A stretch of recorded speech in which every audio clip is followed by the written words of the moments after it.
guys, Erica with the K here. Today's video is going to be on coloring my hair the balayage teasing style, I guess you can call it. So it's pretty much a DIY at home how to balayage while teasing in foils. I think you guys get what I'm saying. Okay, so I started off with the BW2, which you can get at Sally's. That's the lightener, and 30 volume. You can't get this one unless you're a professional, but you could use any 30 volume. You can mix it to any texture that you're comfortable with. Some people like to measure it out. Some people just like their specific texture, loose or thick.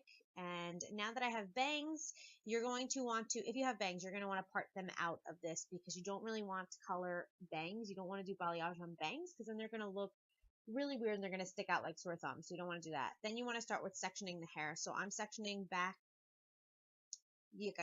the front out, I should say, and then I'm just pinning the back of it back. And now I'm just going to start off with the front. So I'm going to start off with a slice in the front.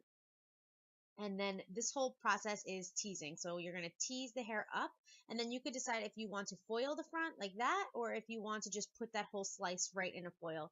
For the front, I decided to put the whole slice right in a foil, but later on you'll see on some of the pieces, I decided to weave it first and not just do a slice. So you always want to make sure that the bleach is completely covered because it has to heat up so that it'll work. So you're going to do the same exact thing to the other side.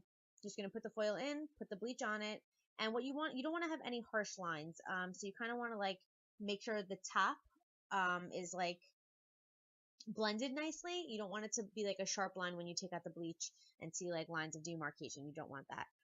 So then you're just going to take another piece, tease it up. For this, I weaved the hair because it was kind of thick, and if your hair is too thick, it's not going to lift correctly. That's when you get that orange color. That's when you get that really brassiness. So you want to have it be thinner so that it'll lift better. It'll lift more evenly.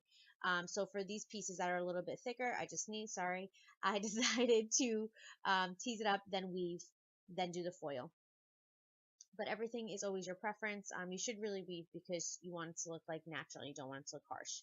And then just make sure that it's all covered and foiled up and everything like that. And now I'm going to go on to the second to last section, and you're going to weave that because that's what I did. Wasn't too happy with that weave, so I weaved again. And then, on this one, you can see that the top is like really chunky, and then you can see how I try to blend out that top so that it's not so harsh on top and it doesn't lift too lightly on the top of the foil and not the bottom of the foil, because that would look really weird. And then we're doing the same exact thing to the other side. We're teasing or backcombing. Then we're going to weave. We're going to get that foil. I mean, I just balayage my whole head in fast forward version for like under 3 minutes. It's pretty impressive. Normally this would take me like an hour to do on somebody else. But you could see majority of my hair is not being touched by this. I kind of just wanted it to be focused on the ends. And I actually love the way it looked for like 2 months. And then I was like, you know what? The other day I was like, I asked my friend, I was like, can you just like make this more even looking? And then we kind of like worked together to achieve what I have now. But yeah, I love the way this looked. It just started feeling like it was growing out like way too fast. It just looked very drastic from my dark to my light because I didn't go up very high with these. Okay, so since I use 30 volume, you definitely want to keep an eye on the foils. I let this sit for a while. I actually lost track because I was like editing videos. My husband was like, don't you want to take those foils out? And I was like, yeah, I do. You're right. So you just want to keep an eye on it. This is what it looks like wet. It never looks as good wet, but this isn't dry. I freaking love the way it came out. It looks so good and natural. I love it. And then I curled it because I always wear my hair curly. I never wear it straight. So thank you guys so much for your love and support, and I'll see you in my next video. Bye.